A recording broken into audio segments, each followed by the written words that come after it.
When I started off, I wanted to create a handheld blood test that would help veterinarians to better diagnose at the horse's side.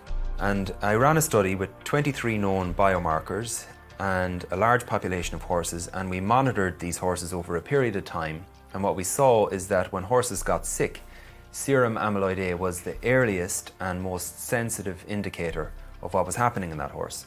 Every research paper I read about serum amyloid A at the time told me that it was an inflammatory response protein. However, we had 52 cases of tying up in our study, and none of them had any SAA. So we were starting to consider that SA was a better marker of infection than of inflammation.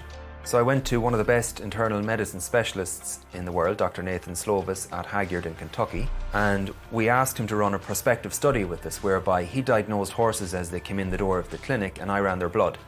And what we saw was that horses that had infections or infectious conditions had highly elevated levels of SAA, whereas horses that had non-infectious conditions, even if they had severe inflammation, had no SAA. So we knew at that point that we'd made a discovery around SAA. We discovered that it does not always elevate when you have inflammation. And in fact, when we looked a little deeper, we saw that the kinds of cases that are non-infectious where you do get SA elevation are where you get antibody production, such as post-surgically or toxicity. You can even get an SA elevation post-vaccination for 3 to 4 days.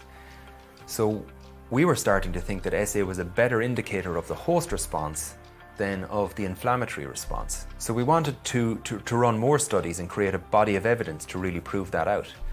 The first of those studies was run by Nicola Pisterla at UC Davis, where he and Molly Viner showed that you can very clearly distinguish between infectious and non-infectious respiratory conditions using SAA. So even with severe inflammatory airway disease, if it's non-infectious, you do not get an elevation of SAA. And since then, there have been a number of other studies on various other diseases that have proven and shown the same thing, that SAA can distinguish between infectious and non-infectious inflammatory conditions. I don't think it's any longer accurate to consider that SAA is an inflammatory response protein. I think it's much more helpful to consider that it's a host response protein.